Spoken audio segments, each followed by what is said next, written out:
진짜 이거 진짜 무효야 무효 됐군요. 뭐? 이거 심판측의 농간이라고. 웃겨, 아니 그런 게 아니야 진짜. 아니, 태근 오빠, 상은 오빠.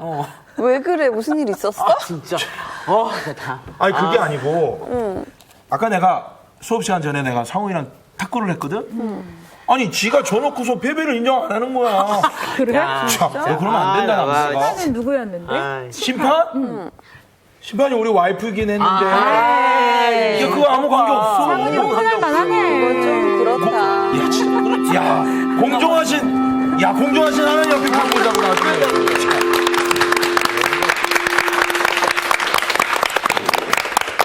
잘 지냈어요? 네. 무슨 얘기들 했어요? 아, 오빠들이 자꾸 싸우네요. 왜? 아니 탁구를 쳤는데 태근이 형 형수님이 와이프였고 아니 뭐 형수가 심판이었거든요. 그는 자꾸 자기 쪽으로 유리한 저렇게 하는 그건 거야. 시합 하나만 하지, 그거는. 그렇지. 아니에요. 심판이 공정치를 못하잖아. 아니, 아니요. 1점 내기 했는데 제가 바로 이겼거든요. 다른 운동도 많으니까 탁구도 열심히 하시고 네. 또 운동을 해야 영육간에 건강해집니다. 네. 네. 자, 오늘 수업 들어가기 전에 우리 늘 하는 거 있죠? 네. 뭡니까? 복습. 복습. 즐거운 복습을 먼저 좀 하고. 네. 우리 지난 시간에 뭐 했죠? 1000년 동안 옳지. 1000년 동안. 왕국. 왕국은 없잖아요. 없는데 하여튼 그렇죠. 지난주 전체 주제는 1000년 동안. 동안. 1000년 동안. 우리 김상원 학생. 네. 여기에는 몇 가지 큰 설이 있다 그랬어요. 3가지가 있습니다. 한번 얘기해 보세요. 많게는 또 5가지가 있고요. 우와. 더 나누면 7가지가 있습니다. 자, 7가지까지는 갈 곳 없고, 3가지만 얘기하자면 이제 전천년설, 천년설이 있다. 네. 복습을 많이 했네요. 오늘 그다음에 굉장히 자신 있어요. 후천년설. 후천년설. 전이니까 후죠. 그다음에 전 나왔으니까 이제 무전연설, 아우 귀여워라. 무년설. 문연? 묵천. 크게 3가지 설이 크게 세 있죠. 가지. 자, 그러면 여기까지 나왔으니까 이왕 한번 끝까지 갑시다. 네. 와. 전천년설이 뭘 얘기하죠? 재림 전에 천년이 있다. 재림을 중심으로 해서 네. 전에 천년이 있다. 예. 맞아요? 다른 학생들? 아닌데요. 맞아요. 천년이 있고 그 다음에 재림이 있습니다. 네, 우리 정주훈 학생. 아닌 것 같은데요? 그거 뭐 같아요? 천년 전에 재림이 있습니다. 죄송합니다. 천년 전에 재림이요. 이거 선생님도 가리키면서 늘 헷갈리는 문제인데. 그러니까는 전천년이니까 천년 전에 있다는 거죠. 그렇죠. 예수님의 재림이 여기서 있고 전천년 할 때는 어렵게 생각하지 말고 재림이 중심이 아니고 천년이 어디 위치해 있는가가 중심이에요. 천년이. 그래서 전천년설 할 때는 천년 전에 재림이 있다 그 말이에요. 네. 이해가 되죠? 예. 그러니까 그 용어적 주어가 천년이 중심입니다. 네. 천년 전에 전에 재림. 재림이 있는 거를 그러니까 뒤집어 얘기하면 예수님 재림하신 이후에 천년 동안 있다. 네. 왕국이 있어질 것이다. 그 얘기예요. 네. 그러면 반대로 후천년설은 천년이 있고 재림이 있다. 그렇죠. 재림 뭐예요? 그러니까 재림이 뒤에 있어요, 나중에 있어요. 뒤에요. 있죠. 그러니까 천년 후에 후에 재림이 있다. 예. 이것이 후천년설. 이거 아주 헛갈리기 쉽습니다. 네. 그런데 무천년설은 그건 이제 천년이 아니라 이제 상징적인 의미다. 어디서부터 어디까지를요? 예수님이 예수님이 오신 것과 오신 다시 오실 예수님의 초림과 네. 예수님의 다시 오실 이 사이를 무슨 기간으로 보는 거예요? 천년이요. 천년. 천년 기간으로 보는 거예요. 그러니까 이것은 천이라는 숫자는 상징적인 상징적인 수라 그 말이죠. 그러니까 이렇게 얘기해도 틀린 말은 아닙니다. 천년 왕국이 없다는 말이 아니고 이 기간을 천년 왕국으로 이해를 한다. 이렇게 해도 틀린 말은 아닙니다. 네. 자, 그런데 실질적으로 성경에는 천년 왕국이라는 용어를 씁니까? 안 씁니까? 안 써요. 안 쓴다 그 말이에요. 이걸 잊어버리면 안 돼요. 네. 그래서 성경은 정확하게 천년 동안이라는 그냥 수치를 통해서 문예적인 표현을 하는 것뿐이에요. 그리고 우리가 지난 시간에 또 배운 게 뭐냐면 무적행이라는 의미에 대해서 배웠어요. 무적행. 네. 이왕 대답한 김에 우리 김상훈 학생. 무적행이라는 거 밑도 끝도 없는 그런 거죠. 그래서 그 아비오 소스라고. 아비오 소스. 외우기가 쉽네요, 진짜. 지금 이제 끝나고 나서 저 교무실을 좀 한번 와야 되겠네, 진짜. 교무실이 탁구대 옆에 있어. 저기 김상훈 학생. 네. 아비우 소스라는 헬라 말은 무적행이라는 말을 가르치는 말이 맞는데 선생님이 무적행의 의미를 그렇게만 얘기하지 않았어요. 네. 무적행은 어떤 상태. 그렇죠. 네. 그게 중요한 개념이죠. 그렇죠. 마귀- 무적행이라는 것은 어떤 장소를 얘기하는 의미보다는 네. 지금 사탄의 권세가 어떤 상태로 있느냐 그걸 얘기한다 그랬어요. 네. 근데 그들은 지금 결정적인 패배는 했지만 아직도 미미하게 꿈틀거리는 힘이 남아 있어요, 안 남아 있어요? 남아 있어요. 거기에 겁먹을 이유가 있다, 없다? 없다. 왜? 이미 사탄은 머리를 산 것 같은 패배를 했기 때문에. 그래서 우리 성도들을 지금도 그 마지막 뒤집을 수 없는 남은 힘으로 꿈틀거리면서 위협을 하거나 공포감을 준다 그 말이죠. 근데 거기에 우리 성도들이 흔들거리거나 넘어질 이유가 없다 그 말이에요. 이게 지난 시간에 중요한 주제였어요. 오늘의 말씀 요한계시록 51강 백보좌 심판 송태근 목사님 강의 시작해 주세요. 이제 오늘은 반장 네. 혹시 그 쭉 신앙생활을 해오면서 백보자 심판이라는 말 들어봤어요? 백보자 심판 들어는 봤는데요. 들어는 봤어요? 한 번도 내용에 대해서는 제가 들어본 정확히 공부한 적은 없고, 예, 그 많이들 들었죠. 네. 그래서 백보자 심판 얘기만 나오면 이거 이제 부흥회 때 우리 주로 많이 듣던 얘기예요. 하나님께서 이제 심판을 하시는데 하나님이 뜻대로 산 사람들에게는 금멸유관을 주시고 조금 덜한 사람은 개털모자 씌워주고 뭐 이런 식의 예. 조크인지 복음인지 약간 많이 들어왔어요. 예. 그래서 그거 그 개털 모자 안 쓰려면은 열심히 신앙생활 해라. 뭐 이렇게들 이렇게 말씀하셨죠. 들어왔죠. 근데 이제 개털모자라는 표현은 이제 우리 부흥 강사님들이 성도들을 좀 이렇게 잘 기억하도록 신앙생활을 진흥시키기 위한 하나의 수사법이라고 보면 되고, 그 전혀 안 맞는 얘기를 했다 뭐 이렇게 또 생각하면 안 됩니다. 그것도 은유인 거죠. 은유적 표현이라고 봐도 그렇죠. 되죠. 정말 같다고 거기 개털 모자가 있는 건 아니니까. 그럼요. 우리는 또 이제 성수학당 통해서 또 그래요. 또 거기에 또 반장이 또 우리 오태근 학생 아닙니까? 네. 그러니까 오늘 대답을 좀 잘 하십시오. 다행이다. 오늘은 중요한 주제예요. 이 백보자 심판이 도대체 무엇을 뜻하는가? 네. 그래서 본문을 이제 좀 보겠습니다. 오늘 20장 전체를 사실 봐야 되는데 아주 중요한 부분만 좀 보도록 하겠습니다. 11절서부터 마지막 절까지 저기 우리 박진희 학생부터 좀 네. 읽읍시다. 또 내가 크고 흰 보좌와 그 위에 앉으신 이를 보니 땅과 하늘이 그 앞에서 피하여 간데 없더라. 또 내가 보니 죽은 자들이 큰 자나 작은 자나 그 보좌 앞에 서 있는데 책들이 펴 있고 또 다른 책이 펴졌으니 곧 생명책이라. 죽은 자들이 자기 행위를 따라 책들에 기록된 대로 심판을 받으니. 바다가 그 가운데에서 죽은 자들을 내주고 또 사망과 음부도 그 가운데에서 죽은 자들을 내주매 각 사람이 자기의 행위대로 심판을 받고 사망과 음부도 불못에 던져지니 이것은 둘째 사망 곧 불못이라. 같이 한번 읽을까요? 전체가 시작. 누구든지 생명책에 기록되지 못한 자는 불못에 던져지더라. 내용만 봐도 좀 으스스하죠. 겁나죠. 네.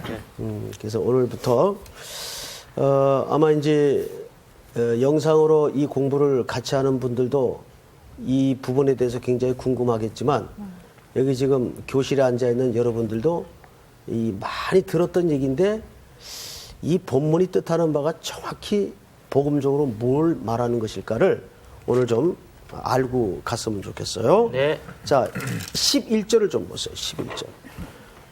또 내가 크고 흰 보자. 여기서 백보자라는 그 표현이 등장을 합니다. 흰 백. 자, 보세요.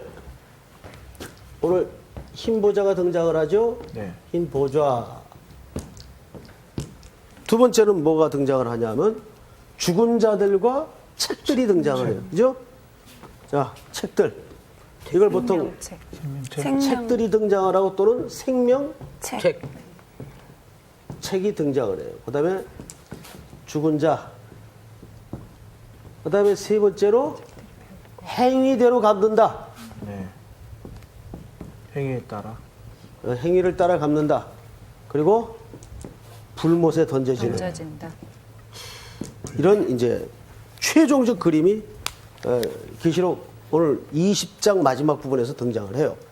이제 총 5구절을 설명했는데 한 절 한 절씩을 좀 여러분들하고 풀어가겠습니다. 우선 또 내가 크고 흰 보좌와 그 위에 앉으신 이를 보니, 자, 여기 크고 흰 보좌는 크다, 희다. 네.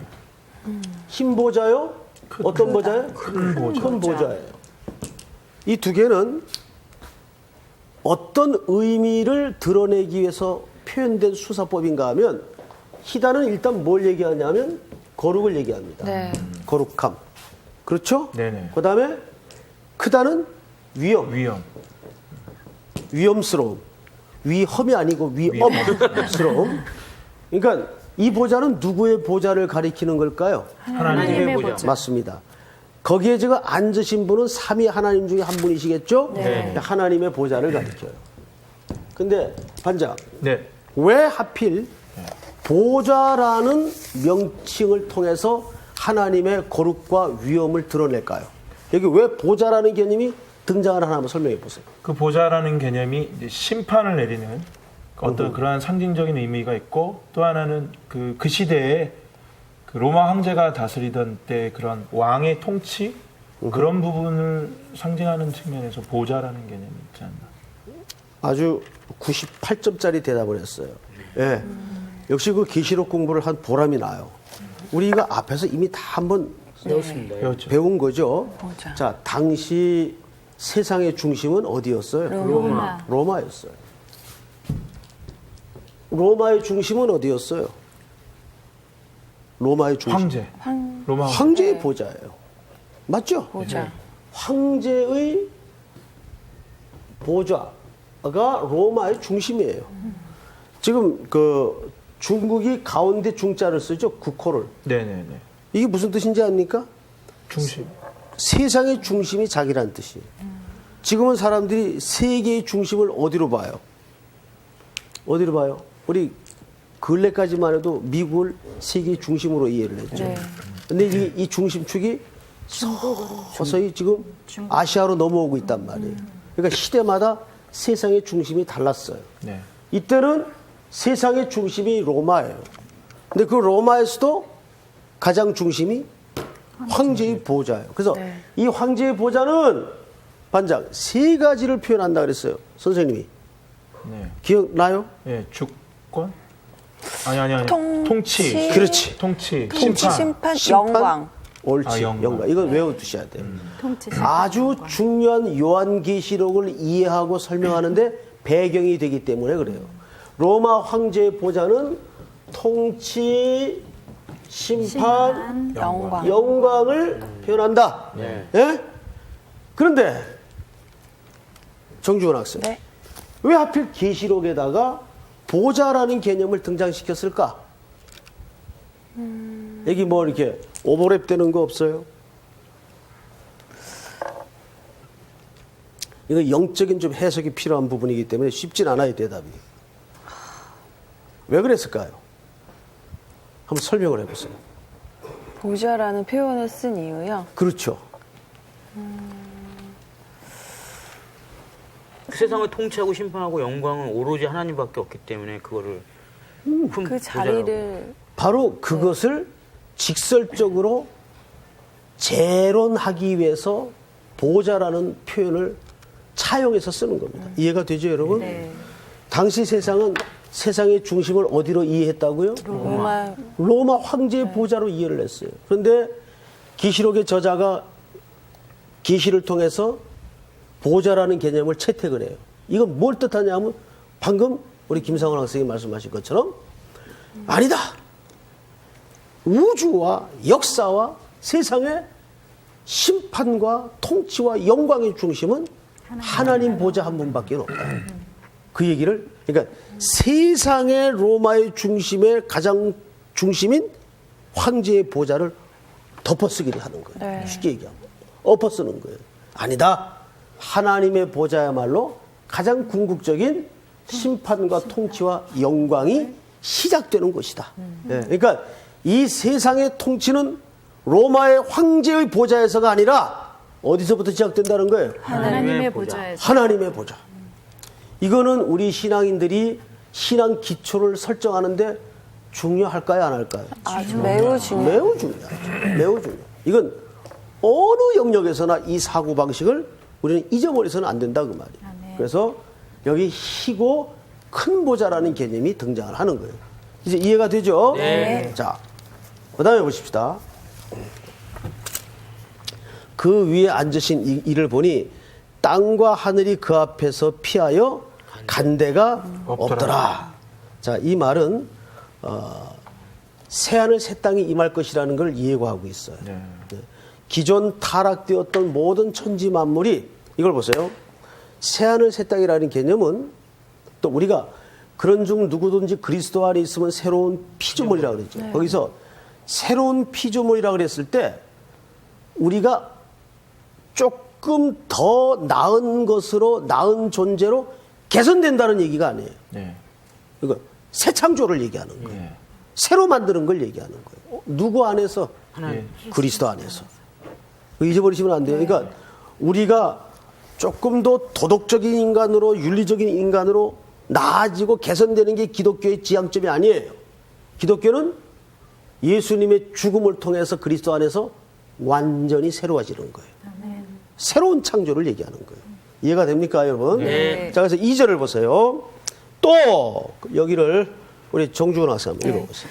또 내가 보니 죽은 자들이 큰 자나 작은 자나 그 보좌 앞에 서 있는데 책들이 펴 있고 또 다른 책이 펴졌으니 곧 생명책이라 죽은 자들이 자기 행위를 따라 책들에 기록된 대로 심판을 받으니. 예, 오늘 공부에 어쩌면 가장 중요한 대목에 이제 이르렀습니다. 여기서 우리가 풀어야 될 과제가 뭐냐면 여기 보세요. 내가 보니 죽은 자들이 이 죽은 자들이 누구를 가리키는 건지 첫째 궁금하고 네. 그렇죠? 네. 여러분들 다 죽을 거죠? 네. 다 죽죠. 다 죽죠. 그럼 그런 생물학적인 죽음을 말하는 건지 또 봅시다. 그다음에 큰 자나 작은 자나 이건 뭘 뜻할까요? 큰 자, 작은 자. 오늘날 뭐 지위 1m 80이 안 되면 루저고 그 이상이 되면 난 사람이고 그런 개념일까요? 아닌 것 같아요. 아니죠. 네. 여기 큰 자나 작은 자는 남녀노소 무론하고 그런 당시 그 인간을 통칭할 때 쓰는 하나의 그 문예적 표현이다 이렇게 보시면 됩니다. 자, 이것은 오늘 설명에 뭐 중요한데 이제 말하자면 모든 사람이 그 말이 쉽게 얘기하면 큰 자나 작은 자나. 자, 그런데 보세요. 그 보좌 앞에 서 있는데 뭐가 펴져 있어요? 책들이 펴져 있고 또 다른 책이 펴졌으니 곧 생명책이라. 여기 책들이 펴져 있고 그랬죠? 네. 그리고 또 다른 책. 다른 책. 또 다른 책이 펴져 있는데 그 책은 곧 무슨 책이라? 생명책이라. 생명책이라.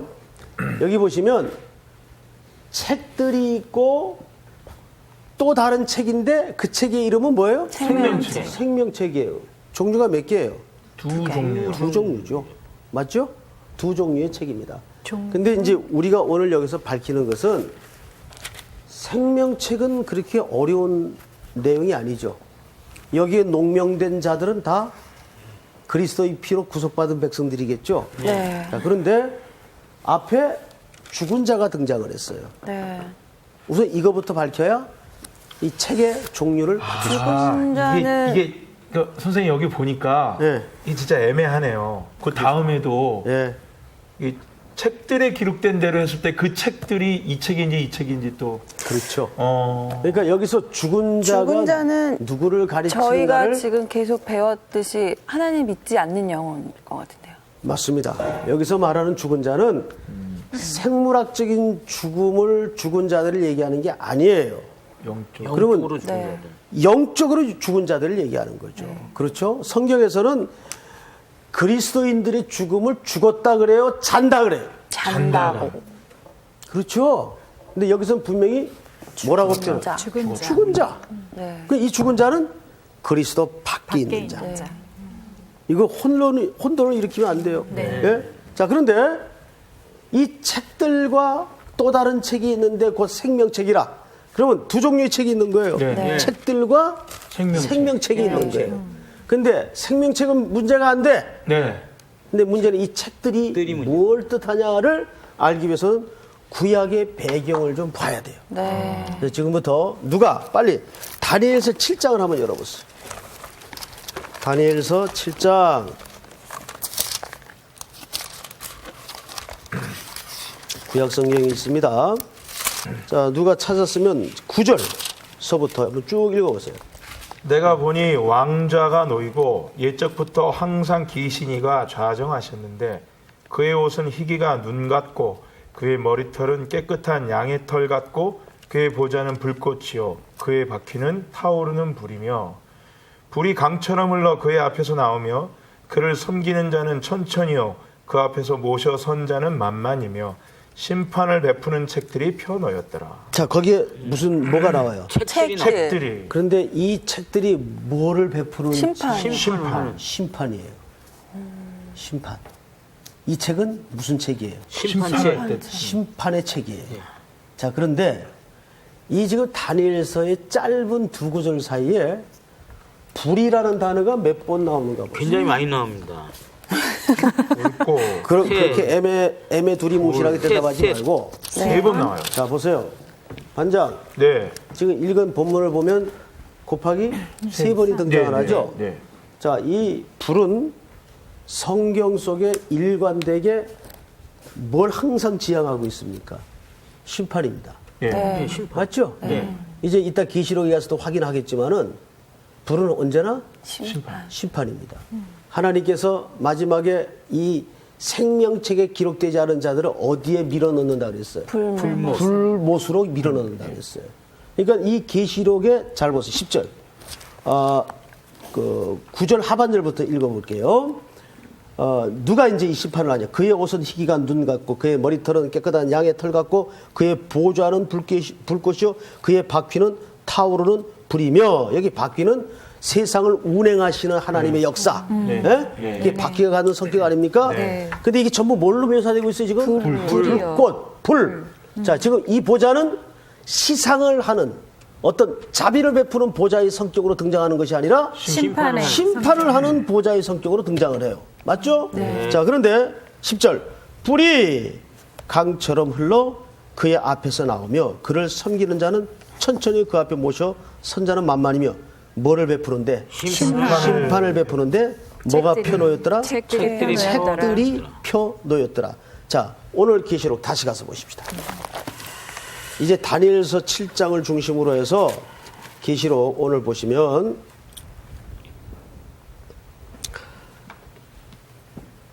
자, 13절부터 볼까요? 12절부터 제가 좀 읽겠습니다. 또 내가 보니 죽은 자들이 큰 자나 작은 자나 그 보좌 앞에 서 있는데 여기서도 뭐예요? 책들이 펴져 있고 또 다른 책이 펴져 있으니 곧 생명책이라. 죽은 자들이 자기 행위를 따라 책들에 기록된 대로 뭐예요? 심판을 받으니. 그러니까 다니엘서의 그 책이나 여기 책이나 성격이 같아 틀려요? 같습니다. 똑같은 성격이에요. 그런데 보세요. 14절. 우리 정주근 학생 한번 읽어보세요. 사망과 음부도 불못에 던져지니 이것은 둘째 사망 곧 불못이라. 다니엘서에서도 불 세 번 등장합니까? 네. 안 합니까? 해요. 이 불은 어떤 성격의 불이죠? 심판의 성격. 심판의 성격의 불이에요. 그럼 우리가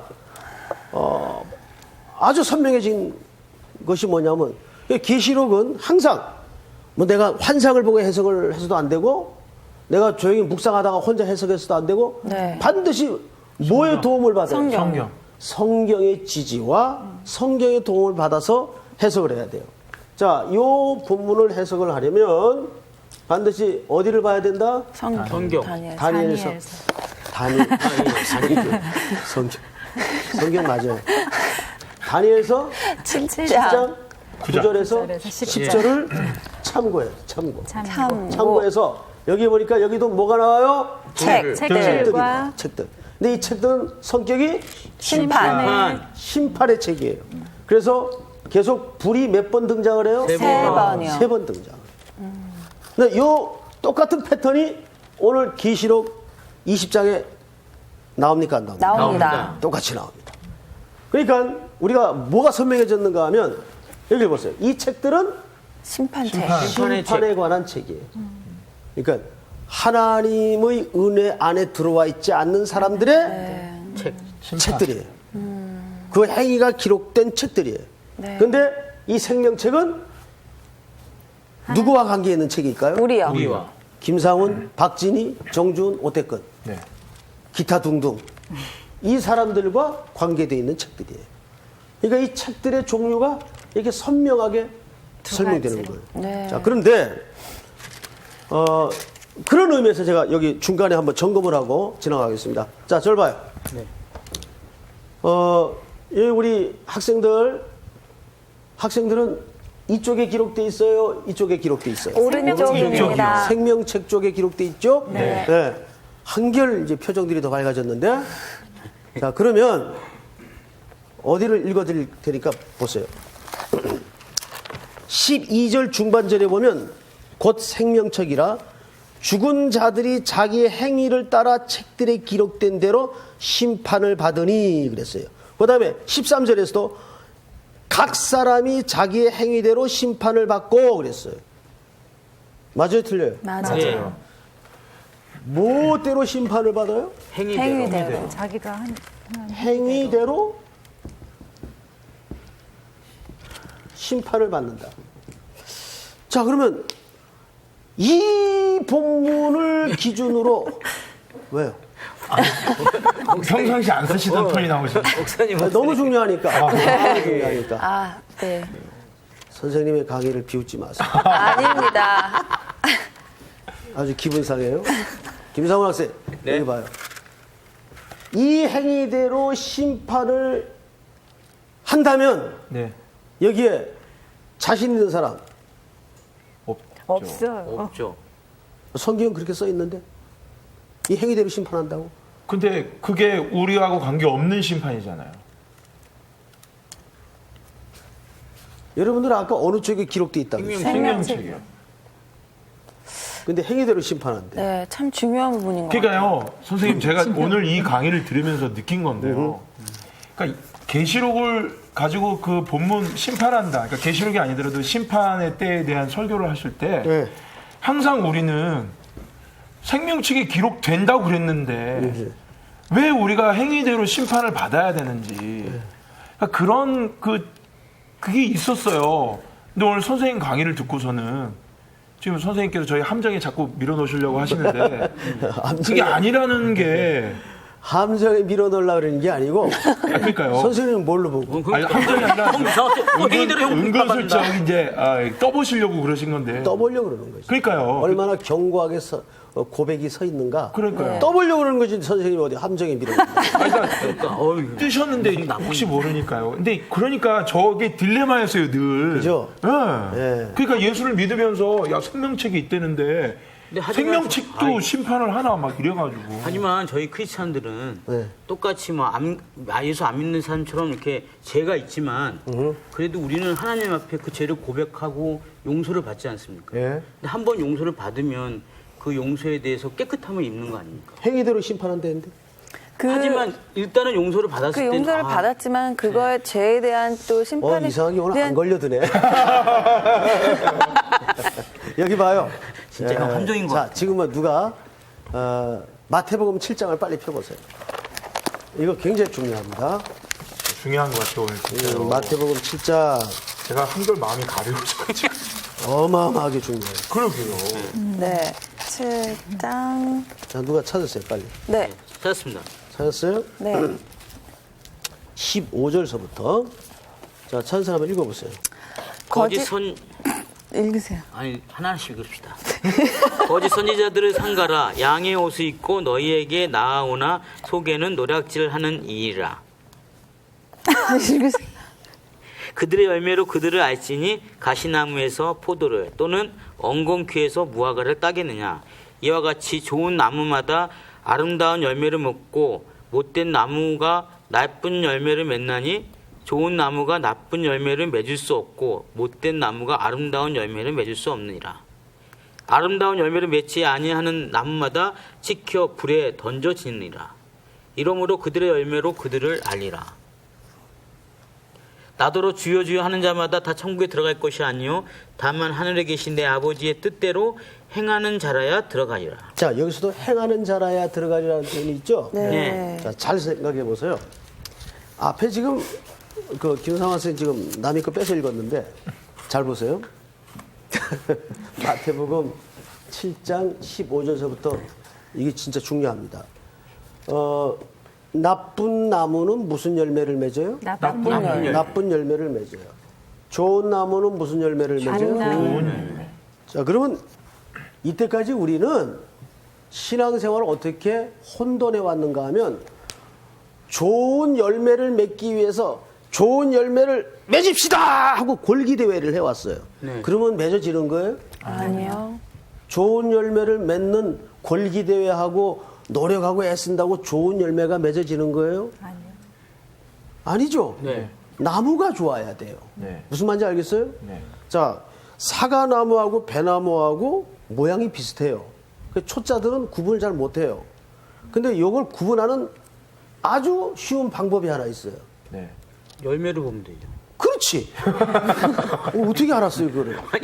가을이 되면 네. 뭐가 나와요? 열매. 열매. 그래서 사과가 열리면 이게 무슨 나무예요? 사과나무. 배가 열리면 무슨 나무예요? 배나무. 배나무. 자, 이거는 성경에 이런 예가 많아요. 이거는 열매를 강조하기 위한 걸까요? 나무를 강조하기 나무야. 위한 걸까요? 나무입니다. 그래서 여기서 여러분들이 혼돈을 일으키지 말아야 되는 것은 내 아버지의 뜻대로 뭐 하는 자? 행하는 자. 행하는 자라는 이 행하다는 말이 우리 개념에 doing 뭘 하는 것을 말하는 게 아니라 네 뿌리가 어디 있느냐 그 얘기예요. 네. 그거를 행하는 자라고 말하는 거예요. 이해가 돼요, 여러분? 네. 예, 그러니까 성경에서 행위를 따라 말할 때는 열매를 말하지만 사실은 무슨 얘기를 하고 싶은 거예요? 뿌리. 나무. 뿌리를 말하고 싶은 거예요. 이해가 됩니까, 여러분? 그 증거로 그 다음에 무슨 기록이 나오는가? 아까 정주은 학생 네. 진짜 읽어보세요. 자, 22절부터 한번 읽어보세요. 그날에 많은 사람이 나더러 이르되 주여 주여 우리가 주의 이름으로 선지자 노릇하며 주의 이름으로 귀신을 쫓아내며 주의 이름으로 많은 권능을 행하지 아니하였나이까 하리니 그때 내가 그들에게 밝히 말하되 내가 너희를 도무지 알지 못하니 불법을 행하는 자들아 내게서 떠나가라 하리라. 네, 거기 보시면 불법이라는 단어에다가 동그라미를 치세요. 자, 그리고 저를 보세요. 여러분, 건물을 짓는데 막 이태리 대리석에다가 막 호마노에다가 온갖 좋은 재료를 동원해서 인테리어를 막 수십억씩 들여가지고 집을 잘 지었어. 그런데 나중에 준공검사하려고 딱 떼보니까는 남의 땅 위에다가 지었어. 그럼 이건 뭐예요? 불법이에요. 그게 불법이에요. 그러니까 중요한 게 뭐냐면 내가 어떤 걸 쌓아가느냐가 중요한 게 아니라 너 땅이죠. 기초가 어디 있느냐 그 얘기예요. 그러니까 기초가 잘못된 걸 뭐라 그래요? 불법이라 그러고 행하지 않은 거라 그러는 거예요. 성경에서는. 네. 안다가 스탠이 돼요? 네. 네. 그 다음에 마지막으로 그 다음 절을 우리 박진희 학생 한번 읽어보세요. 그러므로 누구든지 나의 이 말을 듣고 행하는 자는 그 집을 반석 위에 지은 지혜로운 사람 같으리니 비가 내리고 창수가 나고 바람이 불어 그 집에 부딪히되 무너지지 아니하나니 이는 주추를 반석 위에 놓은 까닭이요 나의 이 말을 듣고 행하지 아니하는 자는 그 집을 모래 위에 지은 어리석은 사람 같으리니 비가 내리고 창수가 나고 바람이 불어 그 집에 부딪힘에 무너져 그 무너짐이 심하니라. 박진희 학생 보세요. 여기 지금 행하지 아니하는 거는 뭐와 같다는 거예요? 모래에 집 지은 것. 기초가 그리스도 위에 있지 않은 것과 아는 것이 행하지 않은 거예요. 그런데 주초 위에 지은 집을 뭐라 그래요? 반석이. 행했다 그래요. 그러니까 성경에서 자 보세요. 계시록에서 행위를 따라라는 말이 내 어떤 건덕이나 도덕이나 선함이나 이런 행함을 말하는 게 아니에요. 뭘 얘기하는 거예요? 그리스도 기초가 위에 있는 중요해요. 기초. 이건 아멘. 중요해요, 안 해요? 중요해요. 중요하단 말이에요. 예? 시큰 좋은 재료를 사다가 시간 돈 들여가지고 집을 지어놨는데 멀쩡하게 엉뚱한 데다 집을 지어놨어.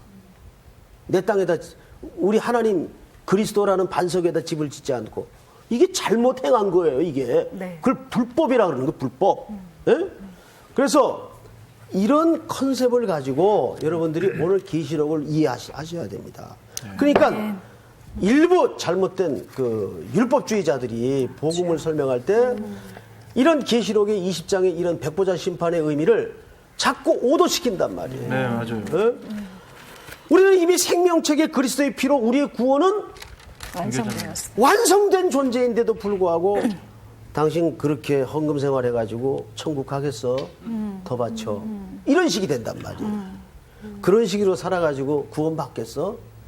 구원을 철저히 인간의 기초에서부터 속인단 말이죠. 그건 잘못 쌓은 집이에요. 근데 이런 복음이 많다니까요.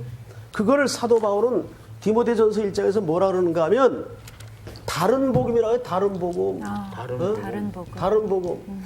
다른 복음과의 차이점이 뭔지, 그 반대되는 개념이 뭐냐면 바른 복음이에요. 바른 복음. 바른 복음. 바른 복음은 틀렸다의 반대말이 바른이 아니에요. 그리스도의 생명의 말씀이 들어간 복음은 그의 부여와 풍성함으로 결실할 수밖에 없다 그 말이죠. 아멘.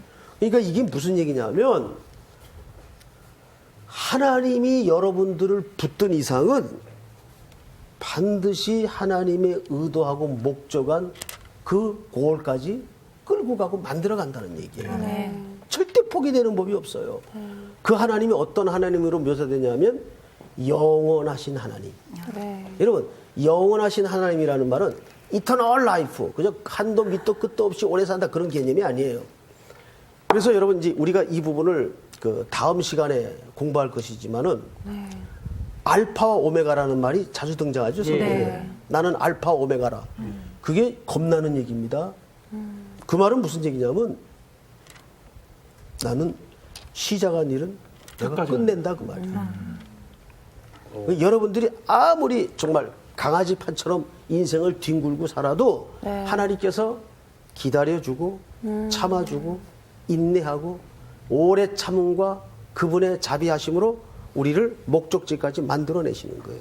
우리 흔히 하는 얘기로 아브라함을 뭐의 조상이라 그래? 아브라함을 믿음의 조상. 아브라함을 그 믿음의 조상이라 그러죠. 믿음의 조상이 정말 믿음의 본이 돼서 믿음의 조상이라는 말이 아니에요. 그 말은 믿음이 하나님의 선물이요 은혜라는 걸 가장 잘 설명하기 좋은 인물이 아브라함이라는 얘기예요. 여러분 아브라함이 갈대아 우르에서 건짐을 받을 때부터 뭐하고 살았어요? 우상 섬기며 살았어요. 그 집은 우상 섬기는 집안이었어요. 하나님이 누군지 잘 몰랐어요.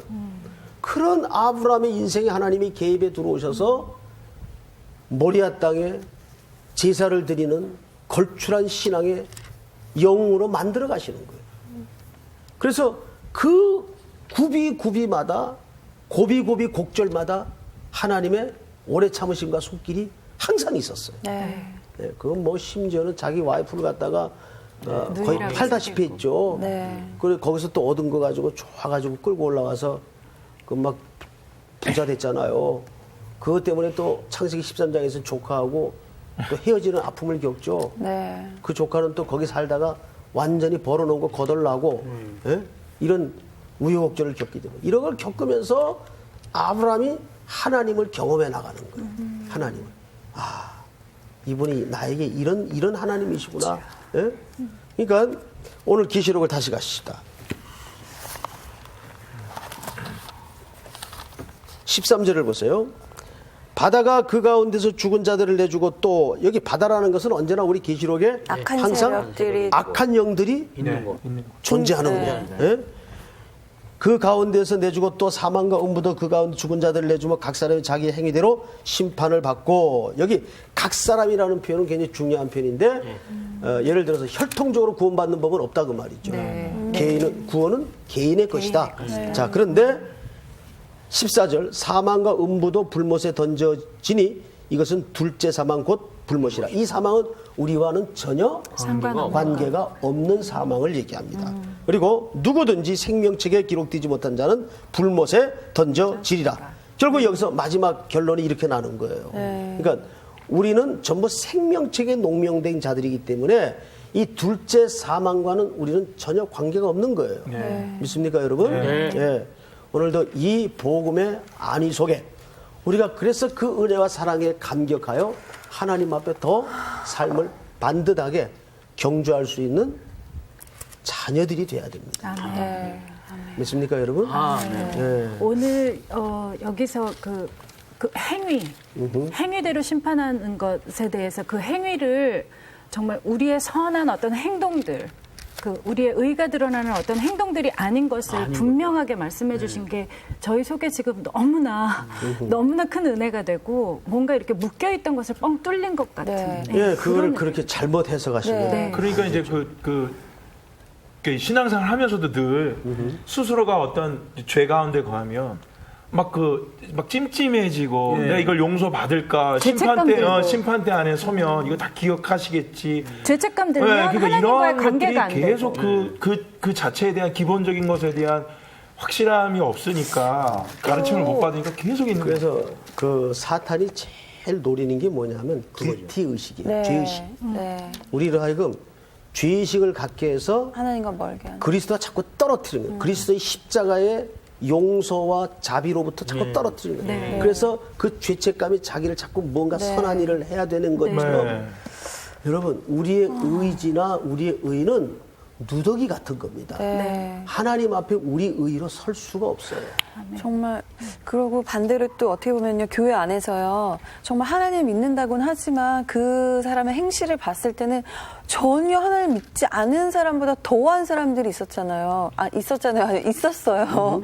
그런 사람들 보면서 가끔 제 속으로 이제 제 생각대로 생각하는 판단들 정말 다시 또 회개하는 마음이 들고요. 하나님은 알파 오메가라고 그 영혼을 끝까지 붙잡고 놓지 않으실 그게 거라는 가장 중요한 인간에 대한 해석이에요. 우리는 그래서 용서 못할 인간도 있을 수 없고 우리가 나 같은 죄인도 하나님이 끝까지 끌고 가실 분이신데 그렇게 인간을 해석을 해야 됩니다. 오늘 정말 굉장히 중요합니다. 예, 오늘 아주 너무 시원하네요. 고만 마리가 벗어진 것 같아요. 그래요? 자, 오늘 공부는 여기서 끝!